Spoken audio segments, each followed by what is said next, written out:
The briefing. The briefing room aboard Command Station Nexus 7 hummed with tension. Miho sat rigid at the polished metal table, his soldier's instincts keeping him alert despite the sterile environment. The walls were gunmetal gray, and the harsh overhead lighting cast sharp shadows across his weathered face. He missed Earth's warm sunlight more than he cared to admit. Haeong sat beside him, her fingers dancing across her tablet as she analyzed reconnaissance data. Images of devastated worlds flickered across her screen, barren landscapes where thriving colonies once stood. As humanity's premier tracker, she could read destruction patterns like others read books. Her expertise had saved countless lives, but these images troubled her deeply. The Federation representatives are late, Miho observed, his voice carrying the patience of a veteran soldier. Years of military service had taught him that waiting was often the hardest part of any mission. Federation time operates differently than ours, Haeong replied without looking up. They measure urgency in centuries, not minutes. The briefing room doors hissed open with mechanical precision. Commander Velik strode in, his towering frame casting long shadows. His reptilian features were sharp and angular, with emerald scales that caught the harsh lighting. His large, multifaceted eyes moved independently, constantly scanning for threats. Behind him walked Dr. Yunji, a human xenobiologist whose reputation preceded her throughout the galaxy. Shadow Division operatives, Velik's voice resonated like grinding metal, you have been summoned because the galaxy faces its greatest threat in a millennium. Miho and Haeong stood respectfully as protocol demanded.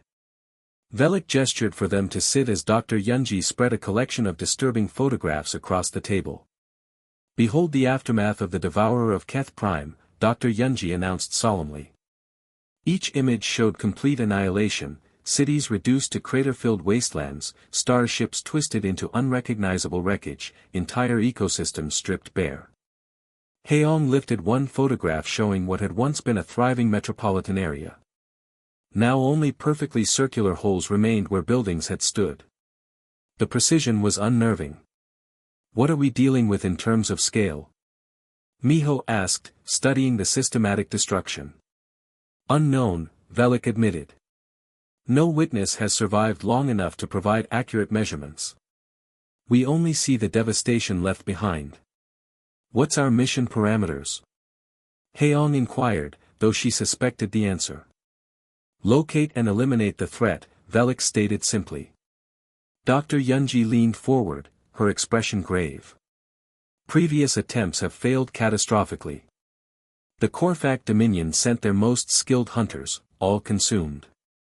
The Zaloni War Fleet engaged with overwhelming firepower, completely destroyed.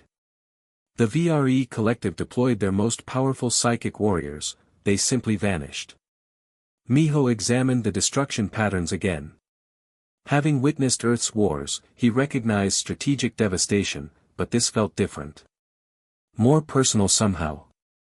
Why do you believe humans can succeed where these civilizations failed? He asked directly. Velik made a sound resembling bitter laughter. Because humans possess an unpredictable quality. You approach problems from angles that defy conventional logic. Sometimes this chaos produces results. Dr. Yunji nodded enthusiastically. I've studied this entity for months. It's not merely a mindless destroyer, it demonstrates intelligence, selectivity, and patterns. It chooses targets deliberately and observes before attacking. You're suggesting it's a predator, Haeong concluded. More complex than that, Dr. Yunji explained, pulling out additional data. Observe the attack sequences. It doesn't simply destroy and move on. It lingers, systematically dismantling structures, creating disturbances. Almost as if it's trying to communicate, Miho finished, understanding dawning. The previous species sent armies and weapons, Dr. Yunji continued. They approached with force and fear. But humans hunt differently, you hunt with understanding, patience, and family bonds.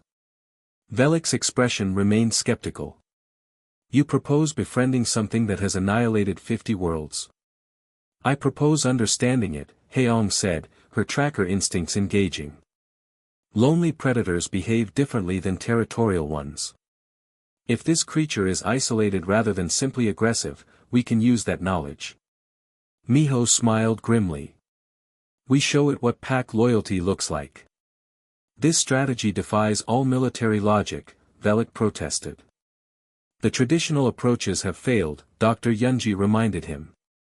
The Devourer is approaching the core worlds. Billions of lives hang in the balance. Desperate times demand innovative solutions. Miho stood decisively. What resources do we require? A fast ship, 3 months of supplies, and complete operational autonomy, Dr. Yunji listed. No Federation backup?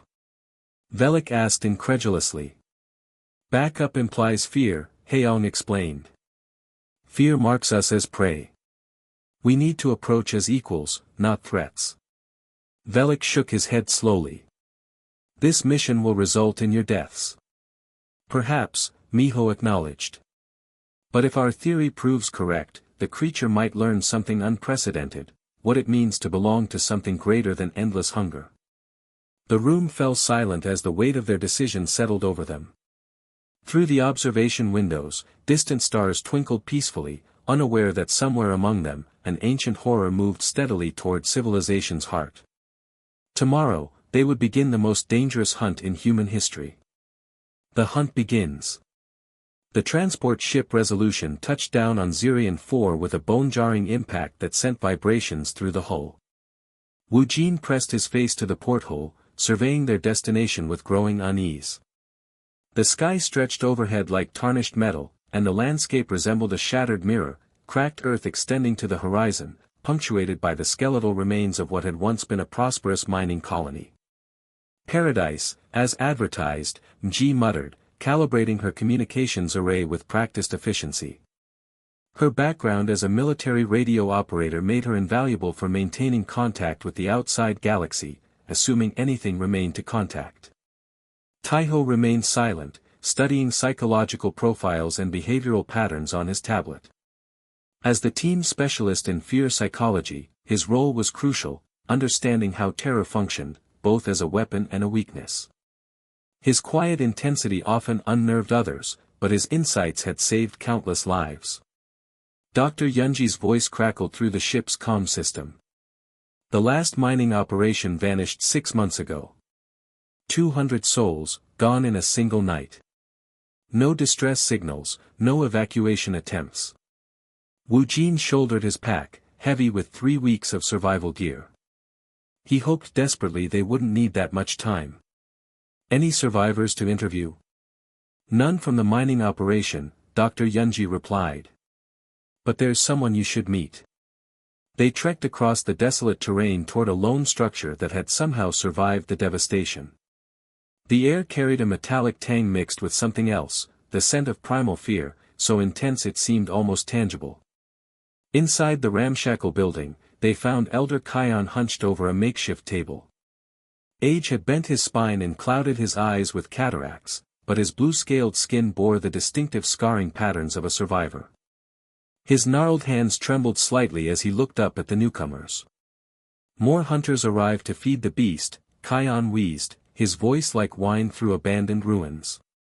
We're not here to die, Taiho said calmly. We're here to understand. Kion's laugh was hollow and bitter.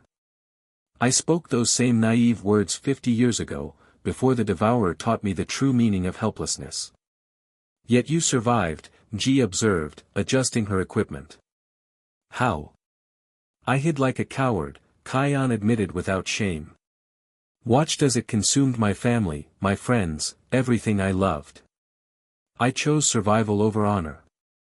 Wu Jin leaned forward. What did you see? What does it look like? Kion's clouded eyes focused on something beyond the present moment. Darkness given form. Not darkness as absence of light, but darkness as a living, breathing entity. It moves like liquid shadow, reshaping itself at will. Sometimes massive as a starship, sometimes small enough to slip through air vents. Behavioral patterns? Taiho prompted, his psychological training engaged. It doesn't simply destroy, Kion continued, his voice dropping to a whisper. It tastes. Samples. Studies each victim before consumption. I watched it observe my daughter for nearly an hour before finally taking her. As if learning what made her unique. Ji exchanged glances with Wu Jin. This aligned with Dr. Yunji's theories about the creature's intelligence. Did it seem angry? Hungry? Wu Jin asked. Kion was quiet for a long moment. Lost, he finally said. It seemed lost. Like something searching for home but having forgotten what home means. The revelation hung in the air like a physical presence. Outside, the wind howled through the ruins, carrying echoes of voices long silenced. The team realized they weren't just hunting a monster, they were tracking something far more complex and potentially tragic. Where do we find it?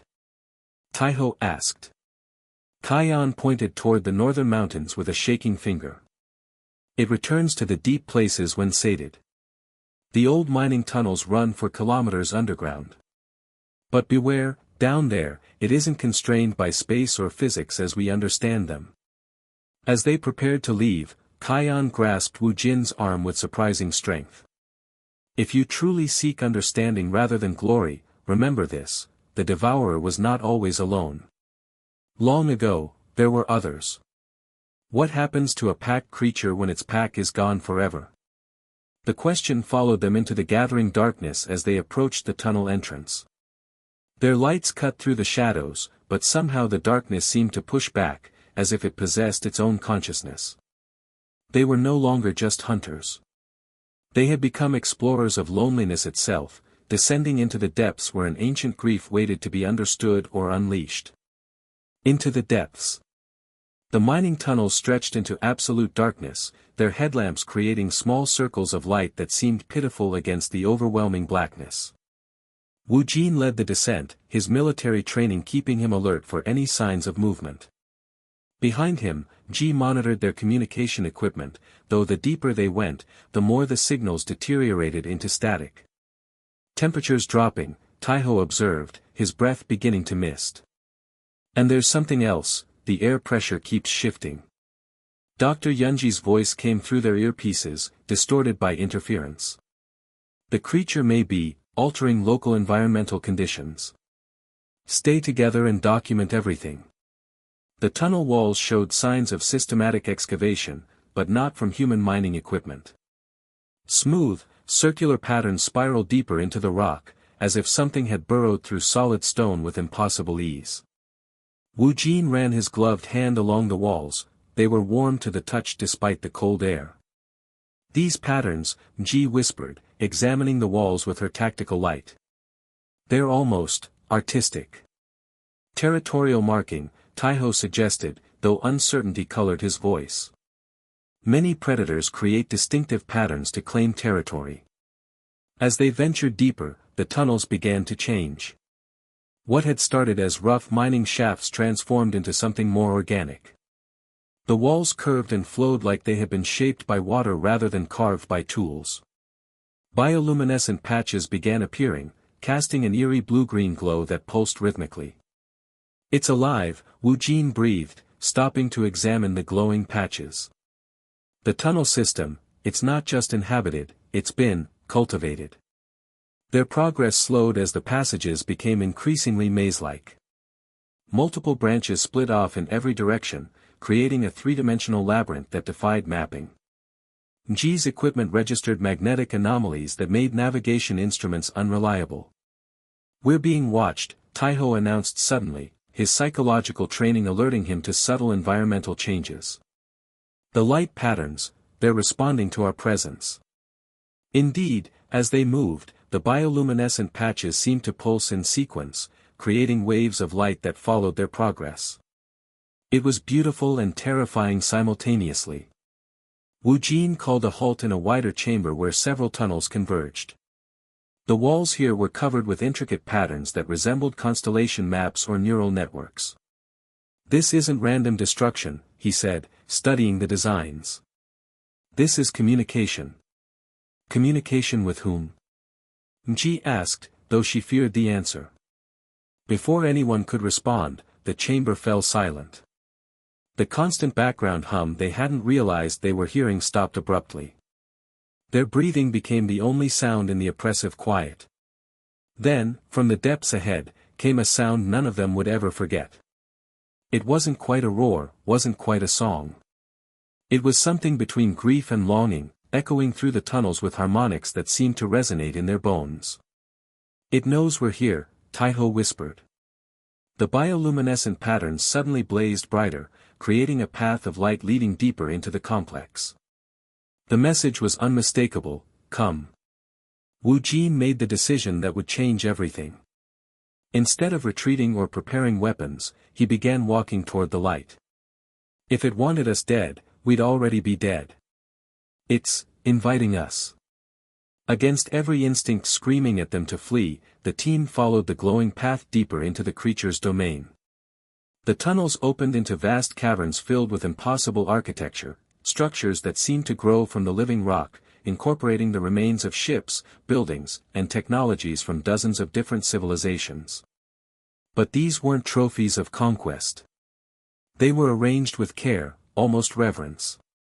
Like a museum, or perhaps a memorial. "My God," Ji whispered, her voice full of awe and horror. "It's not destroying things. It's collecting them. Preserving them." At the center of the vast space, something moved in the shadows. Not the savage beast they had expected, but something that radiated profound, ancient sadness. As their lights fell upon it, they realized they weren't looking at a monster. They were looking at the last of its kind, surrounded by the memories of civilizations it had tried desperately to understand but could only embrace through consumption. The Devourer had been alone for so long that it had forgotten how to connect without destroying. And now, for the first time in centuries, it sensed something different in these small beings who approached without fear. Something that might finally teach it a better way. Understanding. The creature before them defied every expectation they had formed. Rather than the mindless destroyer of worlds, they faced something that radiated profound intelligence and devastating loneliness. Its form shifted constantly, sometimes resembling flowing liquid shadow, other times coalescing into shapes that suggested the various species it had encountered over millennia. Wu Jin slowly removed his helmet, a gesture of trust that made his team tense with concern. "We're not here to fight you," he said clearly, knowing that advanced beings often understood multiple languages through absorption of civilizations. The Devourer paused its constant shifting, focusing on Wu Jin with what might have been curiosity. When it spoke, the voice came from everywhere and nowhere, carrying harmonics of every species it had ever encountered. "You are different," it said, the words forming in their minds rather than their ears. "You do not flee. You do not attack. Why?" Taiho stepped forward, his training in psychology recognizing the creature's need for understanding. "Because we recognize pain when we see it. You're not destroying worlds because you hate them. You're trying to keep them with you." The confession that followed shattered their preconceptions entirely. The Devourer had once been part of a collective consciousness, a species that existed as interconnected beings across multiple dimensions. Eons ago, a cosmic catastrophe had severed those connections, leaving it utterly alone in ways that transcended physical solitude.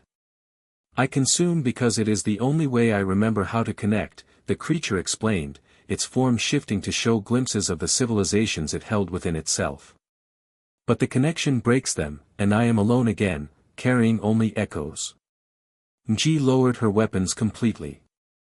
"You've been trying to rebuild your collective, but you only know how to absorb, not how to truly connect. For 5,000 years, I have searched for others like me. I have found none. So I gather the bright lights of consciousness, hoping to feel less empty. But each light dims when I take it, and the emptiness grows larger." Wu Jin felt his heart break for this ancient being.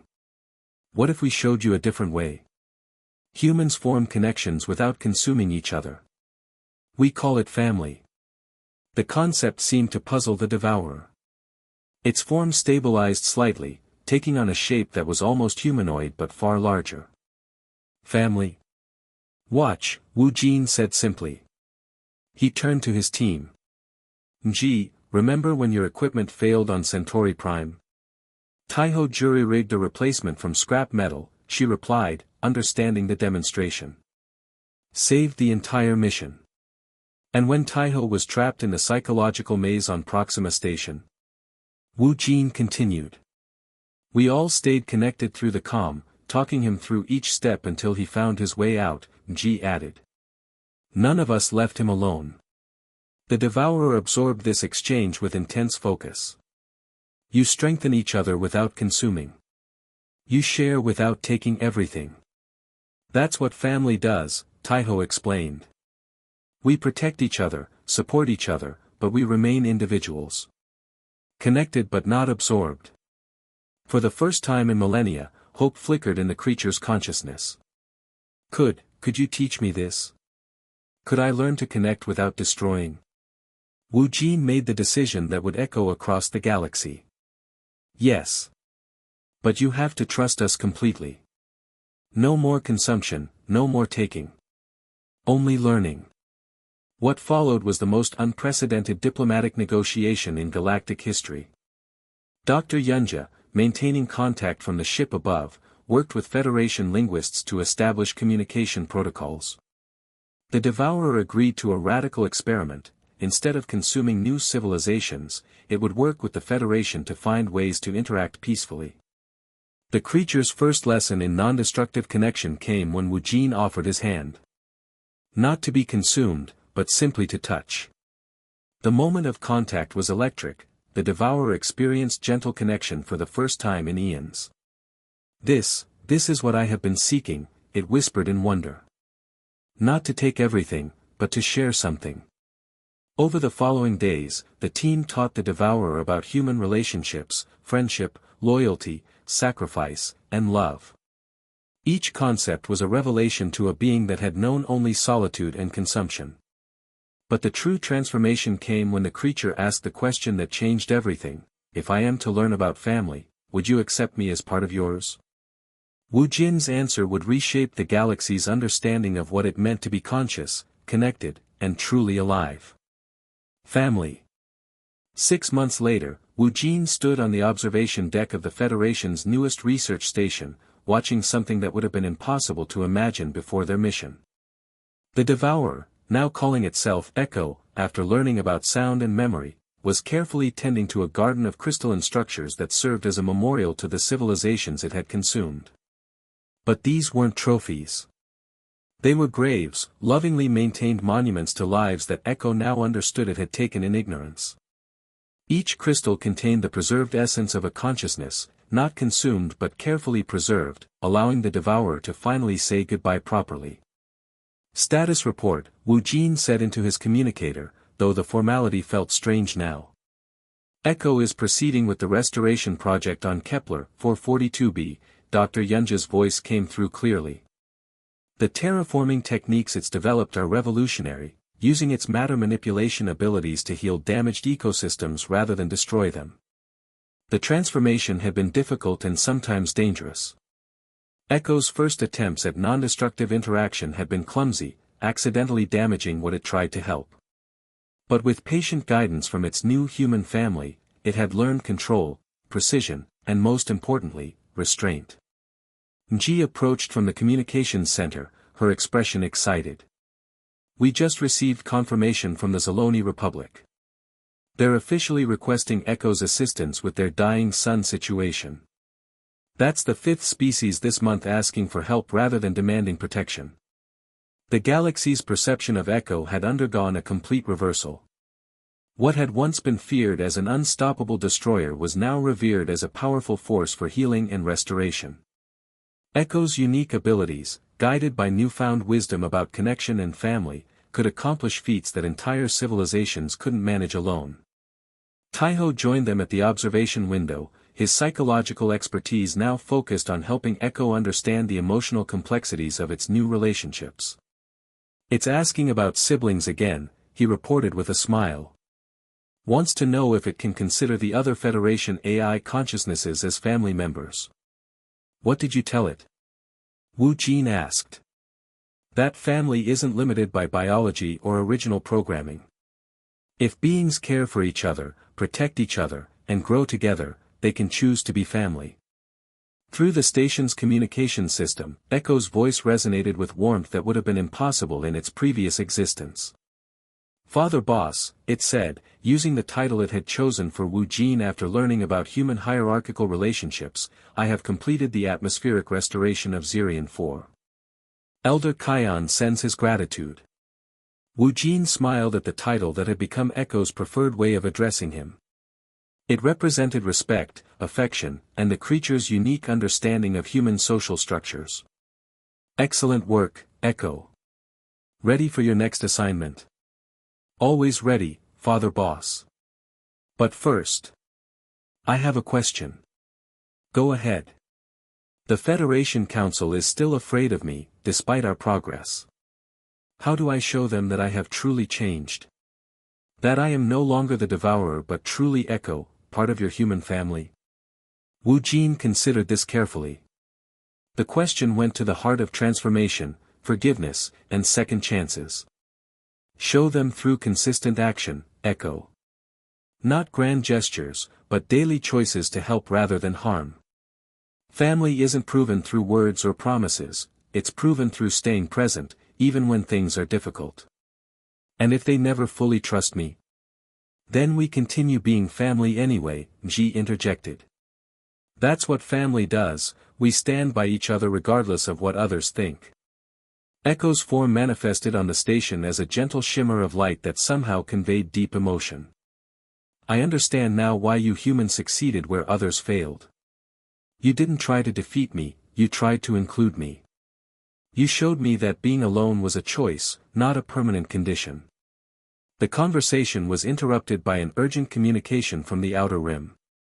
A distress signal from a previously unknown species, trapped in a collapsing solar system with no hope of evacuation. Echo, Wu Jin said, we have beings in danger. Are you ready to help? Without hesitation, Echo's response came with all the determination of someone protecting their family. Respect, Father Boss. I am ready. Let us go save them together.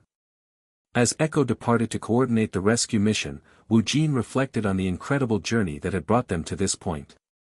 They had set out to hunt a monster and instead had found a lost soul in need of connection. In teaching Echo about family, they had learned something profound about acceptance, redemption, and the power of choosing love over fear. The galaxy was safer now, not because they had destroyed a threat, but because they had transformed it through understanding. Echo would continue to grow, to learn, and to protect the vast family of consciousness that filled the stars. And in the depths of space, where loneliness had once consumed everything it touched, there was now something far more powerful, a being who understood that true strength came not from consuming others, but from lifting them up. The Devourer of Keth Prime was dead. In its place lived Echo, beloved child of humanity and guardian of all life. The end.